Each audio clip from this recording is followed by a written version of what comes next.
Hello, my name is John Brink and we are podcasting on the Brink from Prince George, the capital of northern BC, and it's late November. I think it is the 24th of November or somewhere around there. And, still fairly nice. And today's a very special day. I have a guest, and the name of the guest is Vova Pluzhnikov. And he's a unique guest because I got to know him already a number of years ago, and he originates from the Ukraine. Yeah. Welcome to the show, Vovo. Awesome, thank you. Yeah, and I'm happy to be here. Yeah. So, obviously a lot going on with the Ukraine, a lot of bad things going on, and this Russia invading and attacking the Ukraine. And tell me a little bit about your background in Ukraine. You were born in Ukraine. Yeah. I was born in Kharkiv, Ukraine, which is the eastern part of the country. Growing up, you learn about the Ukrainian history and Russian history, and then how we were part of one federation at some point. And growing up, I actually never expected to find myself and everyone else in that situation where the other country wants to take away everything, including your territories, including your identity, and including your culture. So it's growing up, I never really had that thought in my mind that that day would come, but unfortunately we're here and we have to deal with this now. Yeah, and again, I was born in Holland in 1940, and just after the Germany invaded Holland in the Blitzkrieg, and so we have some similarities in our background, and so now you are from the eastern part of the Ukraine. The Ukraine has about 44 million inhabitants. It's a big country.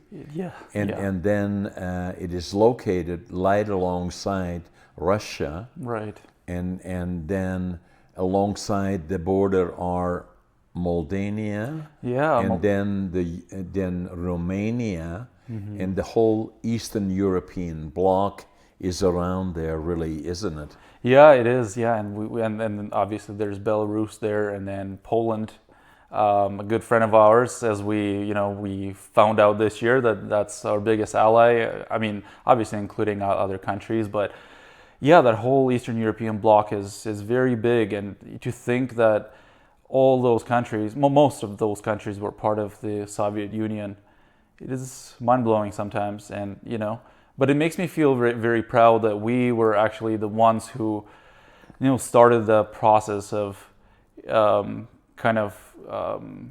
transforming and changing our history or our future. Back in 1991 when we decided to fight for our independence, and I know other countries like Lithuania and Latvia and Estonia, they followed our suit, and they were alongside alongside Russia and the sea between Finland and those countries. Yeah, right? yeah, exactly. And then the amazing part about it is because that again, thinking post World War II, when Russia moved in on the east side into towards Central Europe, they then captured most of the other countries like Hungary, Bulgaria, and Poland, and all of those became part of the Eastern European communist bloc and part of Russia, right? Yeah, and growing up, also part of our history that we used to learn in school was how Kharkiv, in particularly, like my city, was invaded by Germans twice. Yeah. So we had to be liberated once, and then the Germans, made a push again, and then we had to, I guess, liberate ourselves again. Don't you celebrate that on November the 26th, the invasions of those countries? Yes, yeah, the liberation of taking our lands back. Yeah, and November is actually a very important month in our history. Right. Even looking back, even before World War II, in 1990, in 1932, 1933. The period of Stalin, right? Yeah, and the period when the Holodomor, the year when we were a lot of Ukrainians were starved to death because of the regime that was at that point in the Soviet Union. And 3-4 million people died yeah, because they took all. The Ukraine is really a real rich country in terms of, far more productive than most people can even imagine. A lot of grain in the world is grown in the Ukraine. exactly. Yeah. And then it was very progressive in terms of after their 1991 liberation, and they became independent. They became a major nuclear power, and then gradually developed their independence. Correct me if I'm wrong. And then at the same time, there were negotiations between the West and Russia, in which Ukraine committed to give up some of their defense systems because they were very strong in terms of, and it played a major role in Central Europe in terms of being very developed in terms of the defensive system and the armies and their whole culture, right? Yeah, exactly. Yeah, we had to pay a high price for our independency. We had to give up our nuclear power, and then in turn in protection from the NATO countries and all that. Right. So yeah, we decided to why not? We were willing to fight. We're willing to give that up for our future. So yeah, we did lose that military power that we used to have, and some parts of it, such as nuclear weapons and all that stuff. So we had to give that up. Yeah. Yeah, but at the same time, Vova, the way I kind of look at it, from obviously I'm extremely interested in it because it deals with Europe and the Ukraine in particular is so unique, and seeing the history evolve of, at least since the Second World War, and then kind of becoming more and more familiar with it, is that if you look at the Ukraine and how they developed, and then in the negotiations where a lot of the other countries like Poland, Hungary, Romania, and a number of these other countries joined NATO, and it became then part of the NATO pact of, I don't know how many countries, 28 or so, something like that, but they had to, in part of getting their independence, make the commitment they would not join NATO,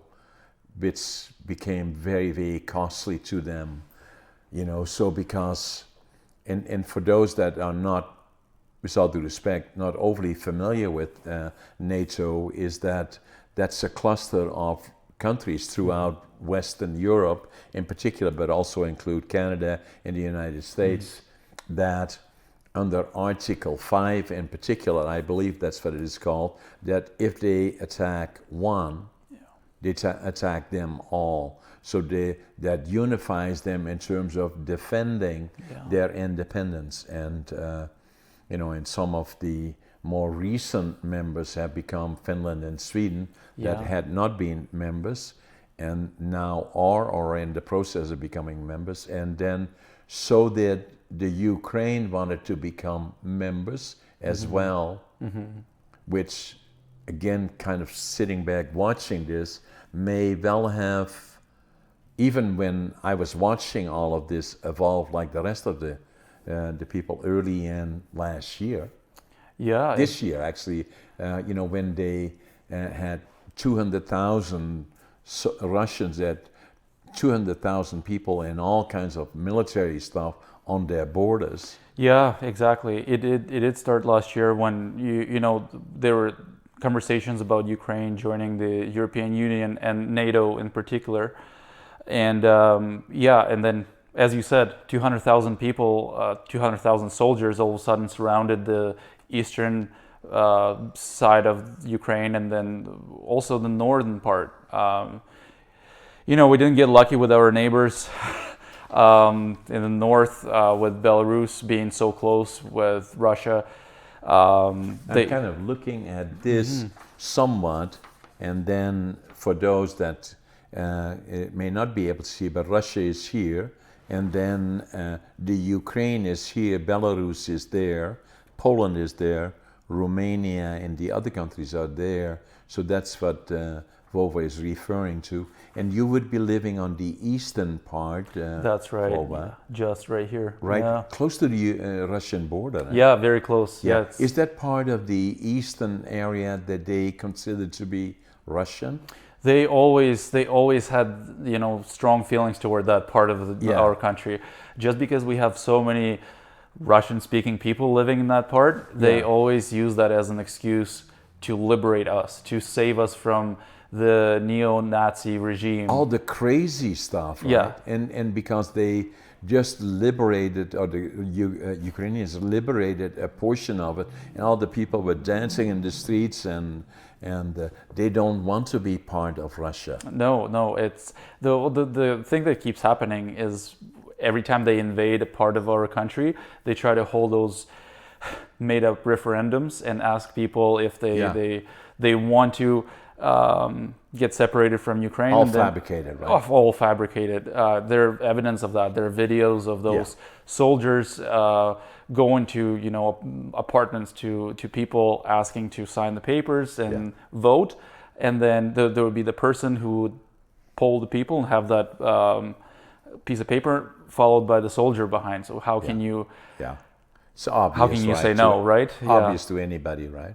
Yeah. So that's... Is the issue substantially that Putin, who is one of the worst dictators that I can possibly imagine, with all the bad things that he's doing, is it to defend his dictatorship and worried about NATO getting too close to his borders? That's what he keeps saying, and he started saying that last year, and then obviously early this year, using it as an excuse to invade and annex some of the parts of Ukraine. But all it is just his ambitions. It goes back to the USSR days, and it's widely known that Putin has always wanted to reunite all the countries that were once under the USSR umbrella. Right. Way back in the 30s and before that, right? Yeah, exactly. In the 30s, and then it's incredible to see how some people that live in this day and age, they still have those imperialistic views on this world, and he just can't let the past go and accept the present, accept that people living in Ukraine want to be independent, want to be part of the Western civilization. Yeah. Go as far, leave the past behind and go as far as possible from the communist past and communist regime that still exists in Russia. Yeah, the danger though, Vova, if you think about it, I think about it like Hitler. Mm-hmm. It became, and since I was part of it in terms of a little boy still, but I remember it well even when I was 5 years old. It was, even the Germans were the victims, right? So they were not all bad people, but that a dictator, one individual has the power to take a whole country like that, the Germany, which is one of the biggest countries now united in Europe, and totally controlled by one person. The same with Putin controlling 140 million people in Russia at his will is unbelievable. Yeah, well, you even think about his biggest opposition, a person named Alexei Navalny. Yeah, he has been his biggest opposition, biggest rival. They tried to poison him. And then he nearly died on the plane if they didn't land, and then brought him to Switzerland, he would have been dead. And think about that. Think about what Putin is willing to do to keep the power in his hands. And there's no democracy. How can you say that the country has democracy? There, people are not. They don't have the right. They don't have the freedom to vote for who they actually want to rule the country. I always think it's so important. Like as you well know, here in Canada we have, in Holland we have the Remembrance Day is May the 5th, because that's when Holland got liberated. Yeah. And here in Canada is the 11th of November, where we remember, those that, gave the sacrifices following World War I, and more than anything in other wars. And, the people are so much involved in it, and getting to know what happened and how it happened. And I always have an opportunity that I try to speak to 2, 3, 4 different schools. I did a couple here in Prince George on the week of the 11th, and one in Surrey, and and get a lot of response from the young individuals to kind of talk about why the 2 minutes of silence, right, and what it all meant, and what sacrifices were made. Absolutely, yeah. But same as you that is living it indirectly now. Your family's still there? Yes, my family's still there, and unfortunately, they kind of had to move around a little bit. My parents and my grandpa, they're still in eastern Ukraine, just outside of Kharkiv. Just trying to stay away from the city center. They have a cabin, so they've been able to stay there and go back and forth between our apartment in the city and then the cabin. So now that area is still under control of the Russians, as the Ukrainians are moving into more to the east side and are gaining substantial ground. Yeah. Are they still under the Russians' control now? Well, Kharkiv actually has never been taken. They got really close to the city, to our city, and the region is so big. They were able to get in from the eastern side, the closest to the border. Right. Take a couple of towns, but they never got in Kharkiv. Thankfully, our military was able to kind of defend the city, and they were never occupied. But some of the towns in our region were not as lucky as we were. So. Was there a lot of bombing in your city? And because what they are doing now is they bombing from a distance, and in particular trying to hit anything that would break down the will of the people, and with no regard to innocent villages, kids, hospitals, whatever. Right? Yeah. Well, honestly, Kharkiv has been the city that has struggled the most, and it's been shelled hundreds of times, even more than Kiev, than the capital city, because we're so close to the border. Right. They can throw anything at us, including anything but the sink.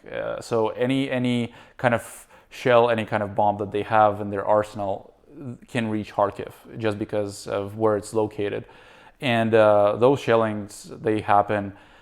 Now they're more rare, but there's still our people are still in danger. The people who decided to stay back and who weren't able to leave the How city. do they protect themselves? Do they live in the basements or underground or? Yeah. So every time the siren goes off, you have a little bit of time to go and find the closest shelter. Most of the apartment buildings have some sort of shelter underneath of the building. One of the more I guess strongest parts of the building is the one closest to the elevator. Yeah. So let's say my parents' apartment building has nine stores. So we are on the very last floor there, and let's say, some people are not able to go up and down, and obviously they turn off the elevators, just because if something happens and someone's stuck in the elevator, Yeah. they can't really So do you have anything. to climb nine Yeah, levels. 9 levels, 9 stories, and then so one option is to hide close to the elevator, just because that's where the structure is the strongest and can hold really well. But then if you have time and if you have energy, you should probably head to the closest shelter. And that was a big emphasis in the beginning of this war in February. Once the whole thing started, the first thing people did was finding the closest shelter, finding the closest parkade or underground parking, anything like that. So my parents' apartment is actually part of a very old building, but my brother's place is located in a newer building, and they have an underground parking. So they were able to go down there and then wait it out until the siren is gone. So yeah, it really depends on where you're located. But how do you can you stay in touch with them? Yeah. By how do you do that? Because so much of the communication has been destroyed. Though the communication has been compromised for sure, and the connection hasn't been the greatest, but I've been able to stay in touch with them fairly constantly, and once in a while we would FaceTime each other. They have pretty good connection actually at the cabin. The internet works pretty well. Sometimes there are days when power goes out and they have no electricity, no heat, no water. So we just kind of have to wait it out, wait a couple of hours, and I just have the phone in my hand and I wait until they send me a message. Must be a sense of anxiety for you, right? Yeah. All the time. Yeah, totally. I think You don't get used to this, right? Yeah. It's always there. It's always in the back of my mind. Honestly, the time change is really hard to find something that helps you during this time. But the time change helps in this situation, just because I wake up, I can check in with my parents. They go to bed. Is it +9 or +10? 9 or 10, it fluctuates, Yeah, right? yeah. And around noon, around 2 p.m. our time. Yeah. I know that they go to bed. Yeah. The next 10 hours, the next 8 hours, I can kind of their pattern, right? Yeah, exactly. Yeah. Keep my mind off of things, and go about my day, go to work, and then in the evening we'll check in again, make sure everyone is doing fine. But there are days when the power grid is not operating at the full capacity, and sometimes our people that work on those power plants, they have to shut the power down just for security purposes, in case a shell hits the power plant and it overloads, and all of a sudden the whole grid goes off. So but yeah, they have a schedule that they send out to people, just to make sure people know when they won't have any power, right?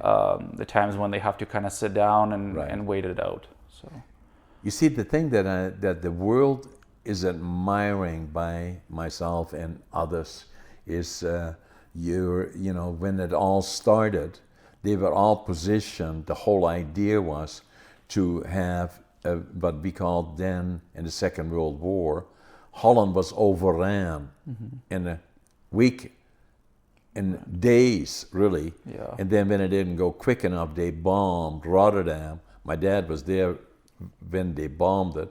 Yeah. Virtually, we didn't think he'd survive, but 5 years later, we know he did. The same with what happened here. The whole plan was a blitzkrieg to go 2-3 days, get into Kiev. Yeah.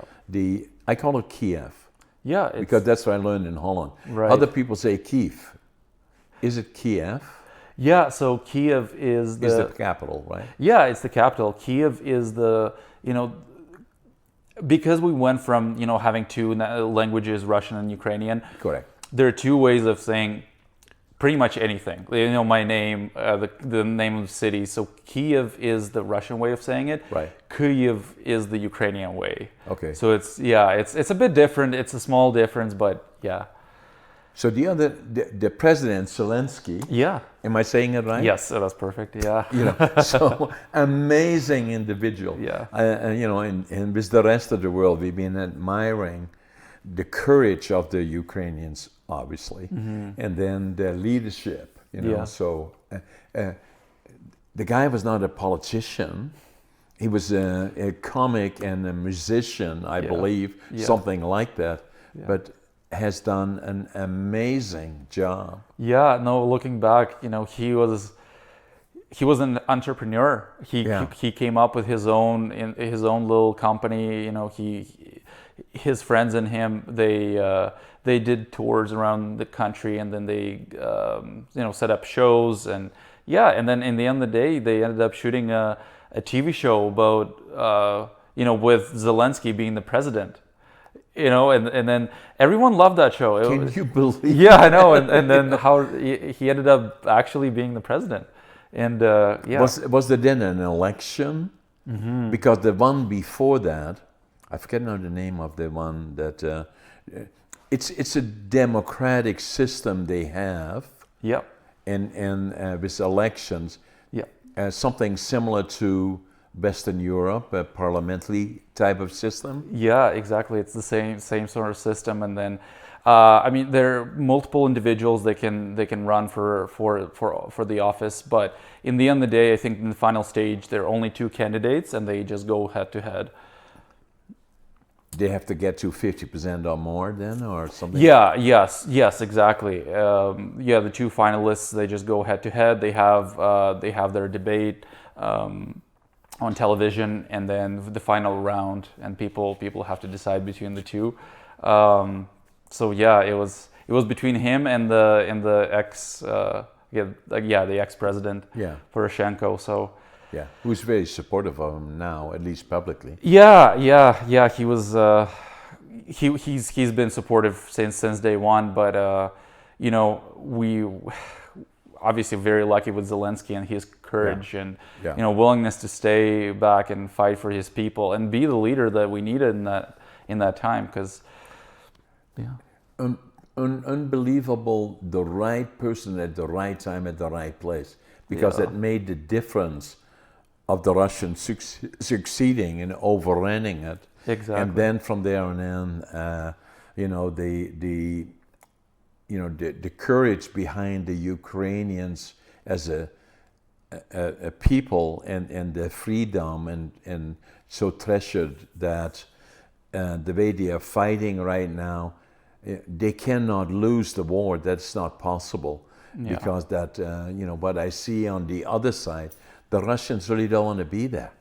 No, I don't think a lot of them expected to start a full-on war. The people that were captured, the Russians that were captured, you see those videos of our soldiers interviewing those Russian ones, and then they just say, well, we were out in the fields, we were just doing our training, and all of a sudden we received a call from our commander saying that we're invading Ukraine tomorrow, or it was on the day of.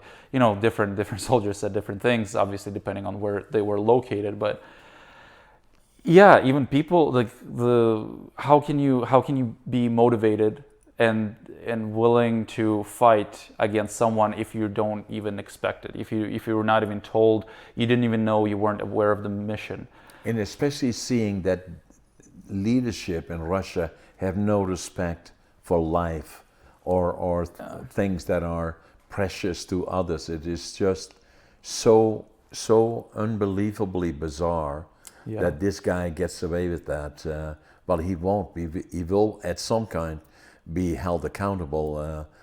Hopefully sooner than later. But let's hope so. So the still kind of hoping that they will push them out of the Ukraine, I believe. Oh, absolutely. Yeah, and then it becomes a question of when will that happen and what will it look like, and then hopefully that will happen. So What brought you to Canada, and when did you come here? Yeah, this conflict, this ongoing conflict, was really one of the major drivers and motivations for me. Reasons to leave the country. It wasn't because I didn't want to stay back and fight if I had to, but it was just more for the future of my family. Back in 2014, when Russia initially annexed Luhansk and Donetsk, the other two regions of the country, plus the Crimean Peninsula. Yeah, the eastern side. Yeah, right. yeah. So those two regions plus the Crimea, when they annexed those territories, I really started to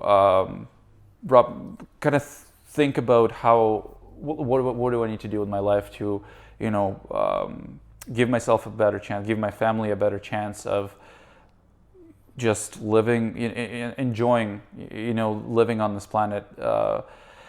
It was just difficult for me to see, my dad working 9 to 9 every day. Not even 9 to, like coming home at 10 p.m., having dinner, going to bed, and then doing the same thing all over again.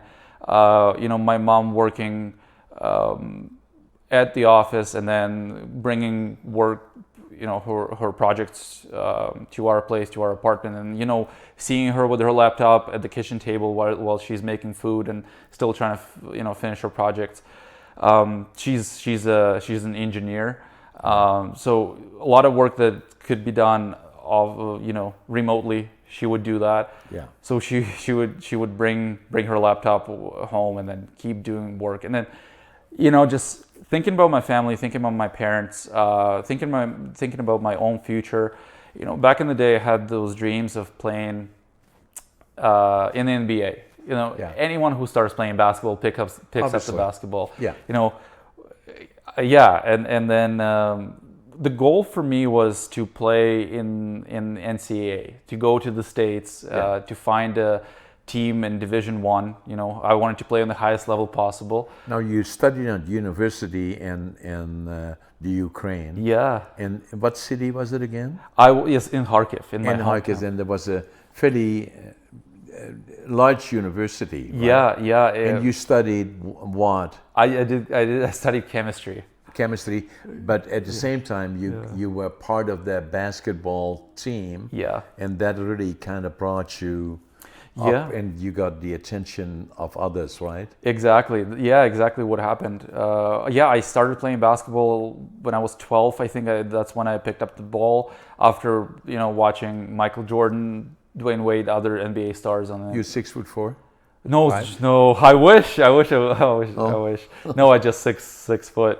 Just okay. 6 foot on the dot. But yeah, I started playing just club basketball. After school, I did swimming, dance. I tried different sports. But then in the end of the day, I played university basketball for my university, and then I also played professionally in Ukraine. Wow. Yeah, I did. I played 2.5, almost 3 years. I went to Mykolaiv, a city in southern Ukraine, for a couple of years, and I took courses. I continued doing school. I took courses by correspondence. And then, so I had to Did you complete your degree in chemistry? Yeah. I ended up completing my degree. I had to go back and forth between Kharkiv and Mykolaiv to finish my degree, but yeah, it was a good experience. I saw the side of basketball, the professional side. Right. I saw how everything worked. Unfortunately, I had to leave the club. There were some financial difficulties that started in 2014. Yeah. When people saw that. 2014, was that when the Russians took Crimea? Yeah. So that's when it really started hitting, all aspects of our lives. The economy started to tank, and a lot of major investors left the country, and our basketball team didn't have enough funding to keep the international players. Yeah. So they left, and we had just the local kids in our starting lineup. I remember we had 4 point guards, like a very small lineup playing, and they didn't have enough money to pay us, so they kind of had to send us home. And the year before I came to Canada, I played in Kharkiv, in my hometown, Yeah. in a newly created team. But since 2014, in the back of my mind, I always wanted to leave, and I was working towards it. So I, put together a little highlight video of clips from my basketball games. Yeah. And then, I came up with this email, this template, included the link to the video, and, I was like, why not? You only have one life. If you don't try, you're not gonna get it. Yeah. So I ended up just sending the email to, honestly, every single university in the States that I could find on the internet. Yeah. Head coach, assistant coach, everyone. Yeah. In the end of the day, I ended up finding out that I didn't have any eligibility left to play in the States. Why? So based on the rules that they have in the States, once you graduate from high school, you have 5 years to complete, to play in NCAA. And at the time in 2016, it had been 5 years since I graduated from Purely high school. technicality, right? Yeah. So it was just a very interesting rule that I wasn't aware of. At that point, I realized, well, the USA is not an option for me anymore. And then someone suggested Canada, and I also had a contact, a friend of mine that had played with me on the same team in Mykolaiv, and he went to TRU in Kamloops. Yeah. So we communicated, we started chatting about how to get to Canada, and he introduced me to the process. And looking back, much better idea than the United States. Yes. That's honestly, it was the best decision. It's paradise. Yeah, absolutely. I'm so happy that everything worked out the way it did. Yeah. But so this was when? 2016. Yeah. 2016. So now now you're going to go to Canada. How did you get to UNBC? Yeah. So after sending those emails to the States, I did the same thing with Canada. Yeah. I went on every single website of university teams and college teams. Yeah. I pulled all the emails of every head coach, assistant coach, and just sent out that email. I did talk to coach from TRU. Unfortunately, things didn't work out. They already found all the internationals that they needed. Yeah. Because in Canada, you're only allowed 3 internationals to be on your university team. Okay. And they filled out all the spots already. Yeah. So Coach Todd Jordan from UNBC, he was one of the first ones to respond to my email, and we started communicating, and I realized right away that he was very interested because he kept replying to my emails right away. Yeah. And it was worth staying up for me, 11 p.m., midnight, 1 a.m., whatever it took for me to just send that email back. Yeah. To kind of get the ball rolling. And because at that point it was almost my last chance to leave Ukraine, and and I went with it.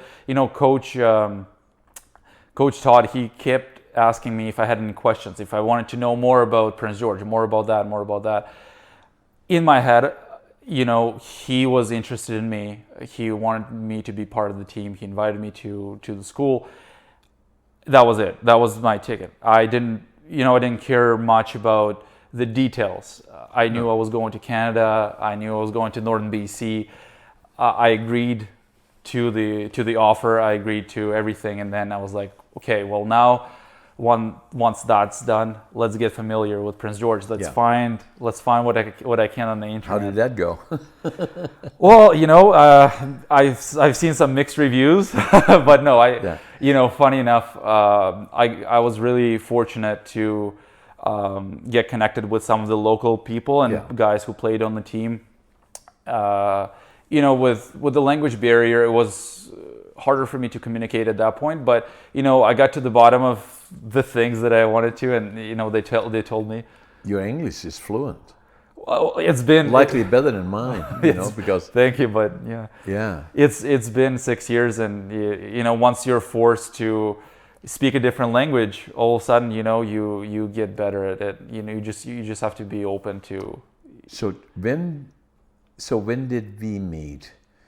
Because I always remember you sitting on our table when we had the annual university get-together between the community and the university, and then they had different athletes assigned to their different tables. Yeah. You were sitting next to me on my table.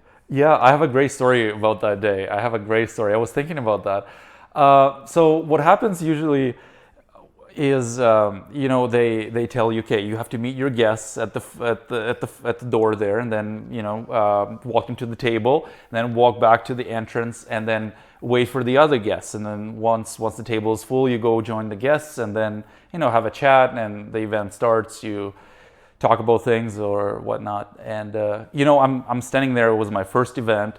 I can barely speak any English, and then I'm talking to my teammates, and I see this Brink companies and Brink group, and I was like, well, do you know John Brink? And I kept asking people, because at that point I didn't know anyone. I didn't know anything about anything, so I kept asking people who I'm looking for, who I'm waiting for. And then 5 minutes later, people start coming in, and then guests after guest, and then someone says, oh yeah, I'm sitting at table, I can't remember what number table it was, but table number 9. I was like, oh, that's my table. And then I start walking into the table, and then I see someone sitting at the table already. I was like, oh my God. And then someone introduced me to you, because you somehow sneaked past me. And then I felt so terrible. I was like, I miss John. I miss John. Oh no. Yeah, and then so in the end of the day, we ended up having a great event and meeting each other, chatting it up a little bit. But yeah, it was so funny. Now looking back, somehow I missed you, and you walked past, and I didn't recognize you. But yeah, it's very, very interesting. And then the other thing, and then we got to know each other better after that, and then we followed you closely in terms of what you were doing, and you did a fantastic job on the basketball team, obviously, and so you became.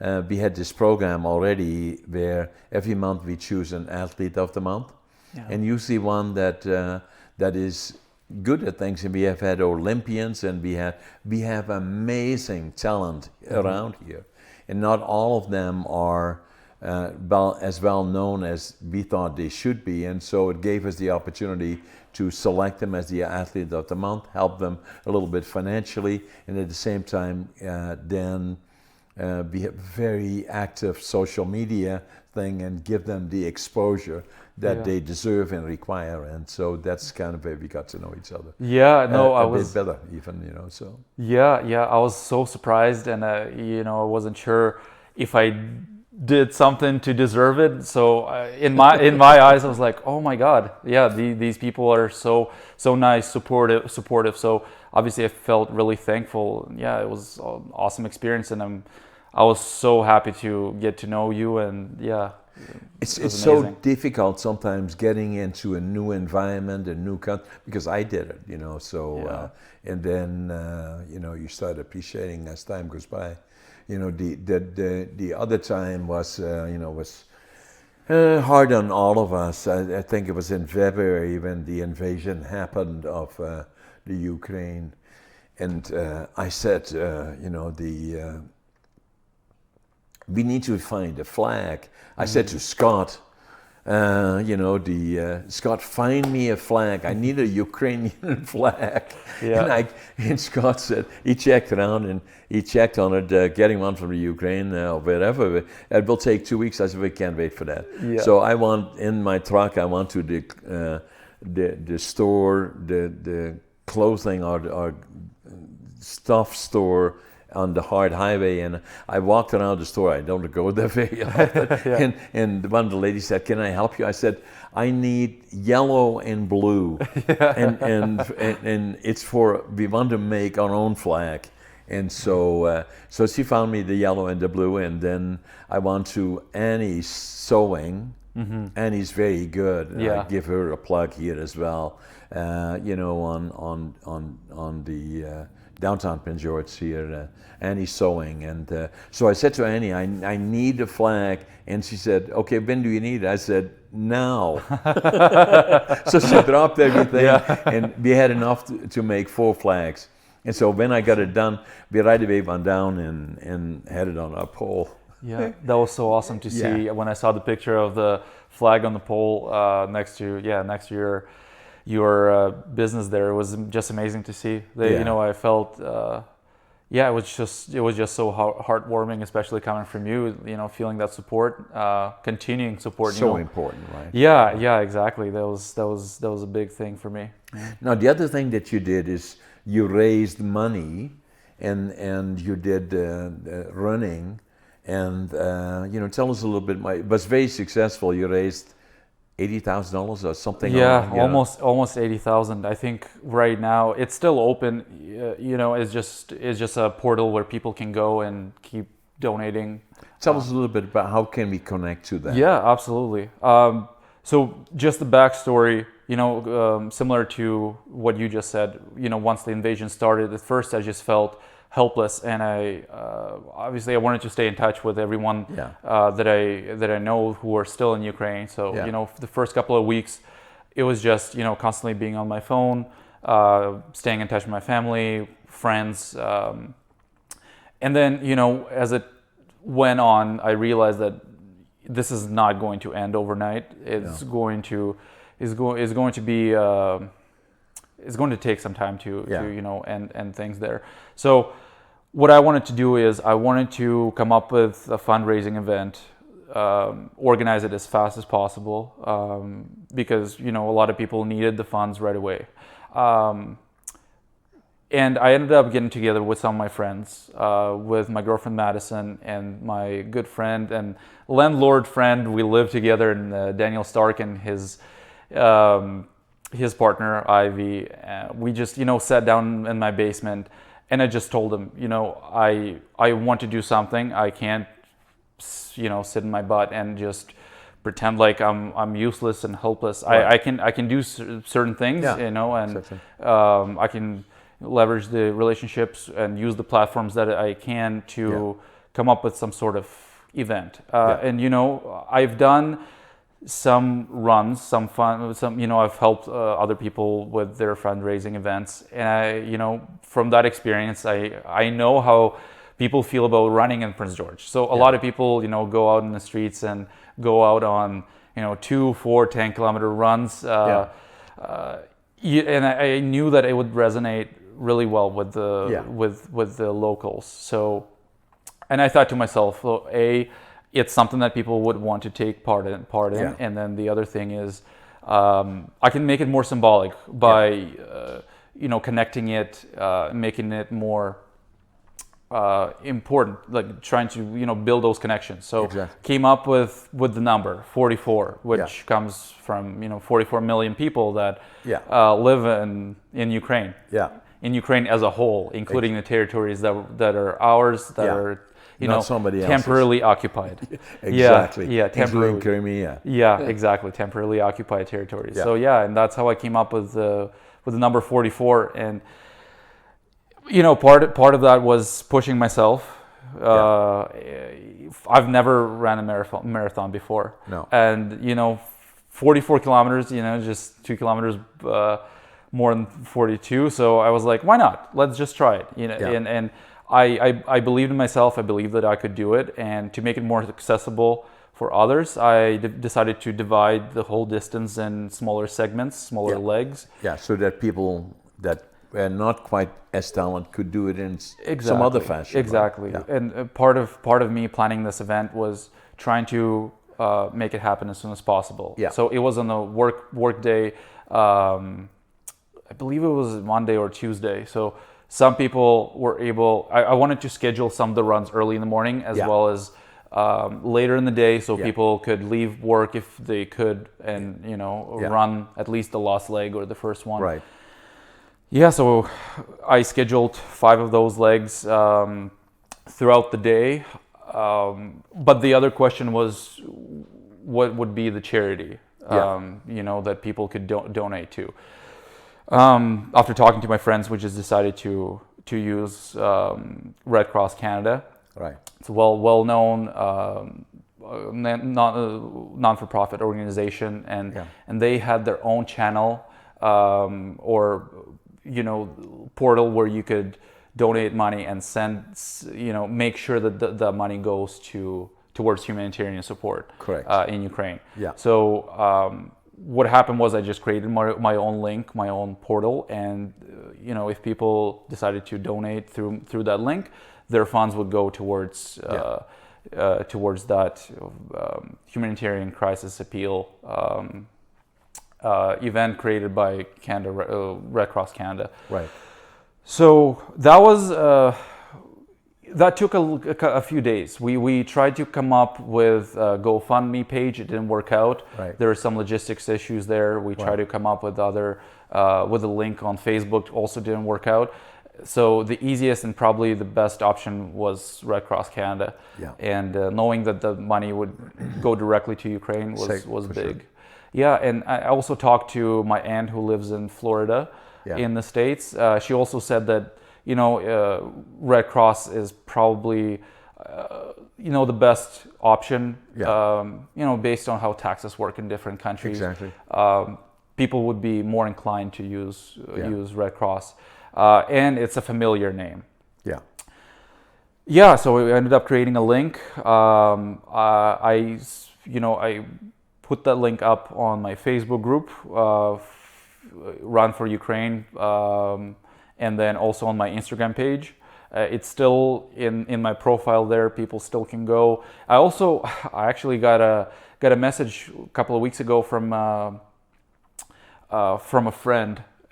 She still goes to Dutchess. I know her through Ivy, and Ivy is my best friend's partner. So we kind of know each other. And she said that there is an event at Dutchess.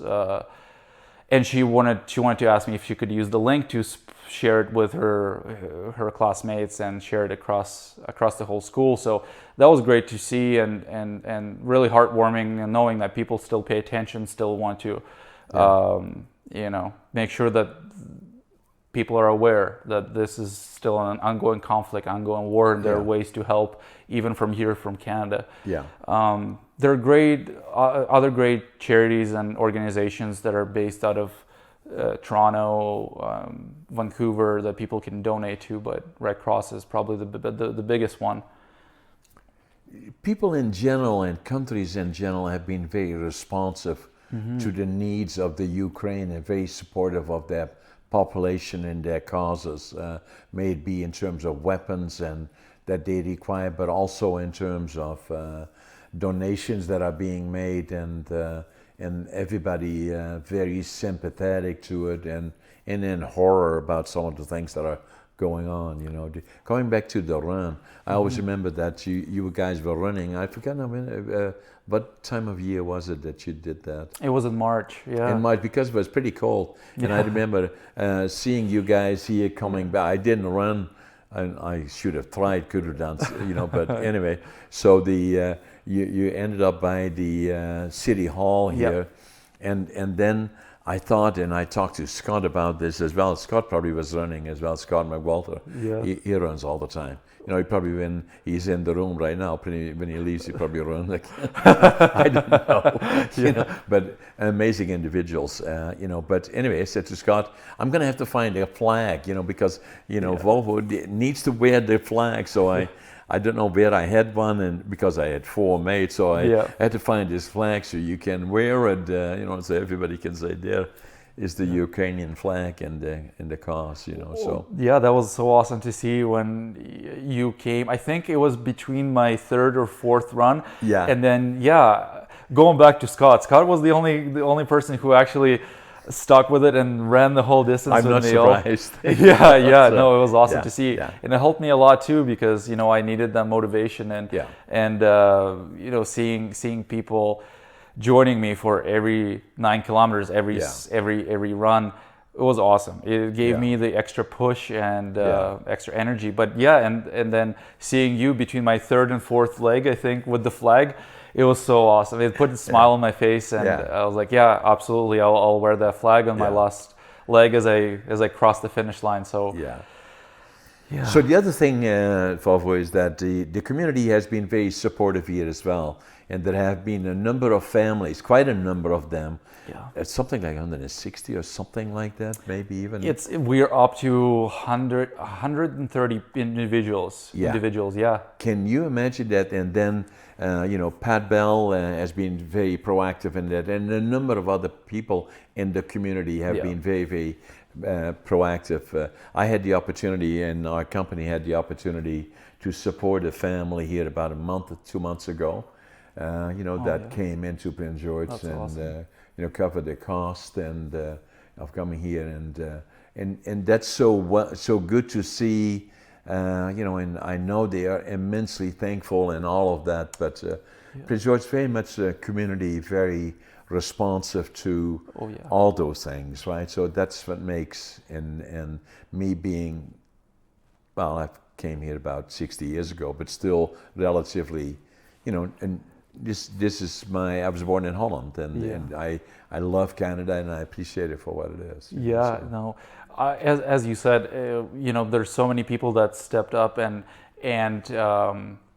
decided to provide the Ukrainian families who come here with that help, financial or non-financial, like even sharing their basement, allowing people to stay there for free until they find a stable income or some sort of employment, some sort of stability in their life. Yeah. So, but that as you said, a lot of individuals, just were willing to do it, and the feedback that I got from the Ukrainian families was similar to my experience in 2016 when I came here, and so many people wanted to help me with simple things like giving me a ride to training. I was like, you don't have to do this, but people would say, I want to help you. So people that come here now, they I have a second cousin who came over here with his family, and then the first thing that he told me was like, he was also provided with some financial support, and he couldn't understand what they did to deserve it. Why do they need something in return, or what are the terms of this situation here? And I said, don't worry about this. People are just wanting to help, and they know how tough the situation is, what's happening over there. People are keeping an eye on the news and try to stay up to date with things, and they're just willing to help, and that's the identity of us. Like I would like to consider myself as a Canadian too. So us Canadians, we're just so supportive of each other, especially a community like Prince George. Yeah, and I believe the other part, Vovo, is that which is important for me and is important for you and those that have been in situations like that, how much they appreciate freedom and to have a country like Canada. A lot of times we don't fully appreciate that, and I think to me it's always important. Every year, on the week of the 11th, I talk to classes about that and the experience that I had doing, even when I was small, still remembering that, the hunger and the anxiety and PTSD, and being affected by it. Even now, still after all those years, nearly 77 years ago, I still have that feeling, and the same is happening in the Ukraine. Just thinking about all the long-term effects and long-term maybe diseases or all those things that can potentially take place or happen to all those people that have been affected by this war, and as you said, those things just don't go away. No, it's something that you have to maintain as the years go on. You have to make sure that you be nice to yourself and you do the things to keep your mind right, and make sure you do what's right for you, and to keep yourself healthy. It's so important to take a step back, look at what's happening, how can you help yourself, And share with others, right? Say Exactly. how important freedom Yeah. really is, right? Yeah, no, absolutely. Vovo, it was my pleasure. No, it Thank was you. my, yeah, I appreciate it. Yeah. Thank you.